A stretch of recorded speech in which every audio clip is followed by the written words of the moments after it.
और अब बात करते हैं हरियाणा की राजनीति की। राज्यसभा चुनाव को लेकर कई दिन तक सियासत गर्माती रही। क्रॉस वोटिंग के विवाद को लेकर तरह तरह की चर्चाएं होने लगी, लेकिन अभी भी वो मामला थमने का नाम नहीं ले रहा है। कांग्रेस ने अपने 5 विधायकों को क्रॉस वोटिंग के आरोप में कारण बताओ नोटिस दिए, शॉकोज नोटिस दिए। उनमें से 2 विधायकों ने जवाब दिया और कहा है कि हमने तो अपनी ही पार्टी के उम्मीदवार को वोट दिया था। शैली चौधरी और जर्नैल सिंह की तरफ से कहा गया कि वो पार्टी के लिए समर्पित हैं, लेकिन कुछ विधायकों के जवाब नहीं आए। इसी दौरान कांग्रेस के विधायकों के बयान, चाहे वो सरकार की तारीफ को लेकर हों, चाहे वो बीजेपी के नेताओं से मुलाकात को लेकर तस्वीरें हों, वो भी लगातार चर्चाएं आती रही हैं और तस्वीरें सामने आती रही हैं। 2 विधायकों ने खुद को निर्दोष बताया है। वहीं एक और मुलाकात, मोहम्मद इलियास और केंद्रीय मंत्री मनोहर लाल की मुलाकात, सियासी हलचल बढ़ा चुकी है। कांग्रेस विधायक मोहम्मद इलियास ने केंद्रीय मंत्री मनोहर लाल से मुलाकात की। अब इस सब के बीच तरह तरह की चर्चाएं कि इस सब का संदेश क्या जा रहा है। क्या कांग्रेस में बहुत कुछ बदलने वाला है? क्या हरियाणा की राजनीति में बहुत कुछ बदलने वाला है? कांग्रेस विधायकों के जवाब पर नेता विपक्ष की तरफ से क्या कुछ कहा गया, जो उन्होंने कारण बताओ नोटिस का जवाब दिया गया है, और क्या कुछ फिलहाल कांग्रेस के अंदर चल रहा है, किस तरह की बातें हो रही हैं, ये रिपोर्ट देखिए।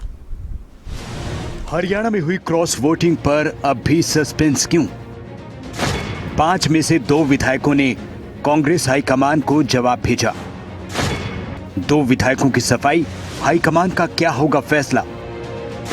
मोहम्मद इलियास के मनोहर लाल से मुलाकात के क्या है मायने? क्या हरियाणा कांग्रेस में सब कुछ ठीक है?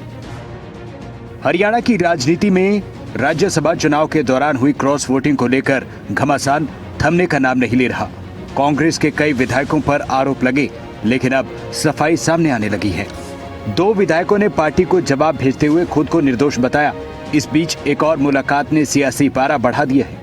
कांग्रेस विधायक मोहम्मद इलियास की एक मुलाकात ने सियासी गलियारों में हलचल बढ़ाई है। मोहम्मद इलियास ने केंद्रीय मंत्री मनोहर लाल से उनके आवास पर मुलाकात की।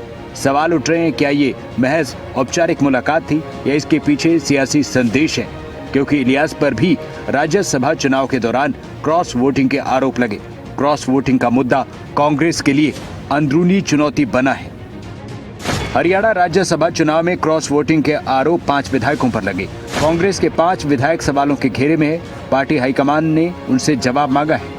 पार्टी ने 5 विधायकों से जवाब मांगा और अब तक 2 विधायकों ने अपनी सफाई दी है।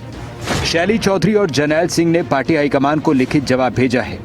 दोनों विधायकों ने कहा है उन्होंने कांग्रेस उम्मीदवार को ही वोट दिया था। 3 विधायकों के जवाब का भी इंतजार है। 2 विधायकों ने सफाई दी है, लेकिन अंदरूनी खींचतान कम होने का नाम नहीं ले रही। राज्यसभा चुनाव के बाद क्रॉस वोटिंग के आरोप अब भी हवा में है। हरियाणा कांग्रेस में सियासी खींचतान बढ़ती जा रही है। इस बीच नेता विपक्ष भूपेंद्र हुड्डा ने सख्त संदेश दिया है। 30 मार्च को दिल्ली में हरियाणा कांग्रेस विधायक दल की बैठक है। क्रॉस वोटिंग करने वाले 5 विधायकों को बैठक में नहीं बुलाया जाएगा। हाईकमान का फैसला क्रॉस वोट करने वाले विधायकों पर अभी बाकी है। कांग्रेस के 4 वैलिड वोट जबरदस्ती आरओ ने कैंसिल किए, यह आरोप हुड्डा ने लगाया है। क्रॉस वोटिंग 5 ने की है, बाकी जो आरओ था उसे जबरदस्ती कैंसिल किए। वैलिड वोट थी हमारी, 32 वोट कांग्रेस के पक्ष में डली थी, 4 जबरदस्ती कैंसिल करी हैं। और इसी वास्ते मैं मांग रहा हूँ, हम इलेक्शन कमीशन को भी शिकायत लिख रहे हैं।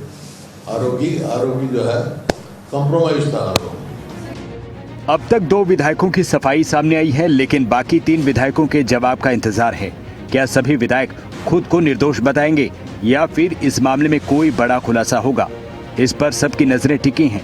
मामला कांग्रेस के लिए सिर्फ चुनावी विवाद नहीं, बल्कि अंदरूनी संगठन की चुनौती बन गया है, जिस पर बीजेपी चुटकी भी ले रही है।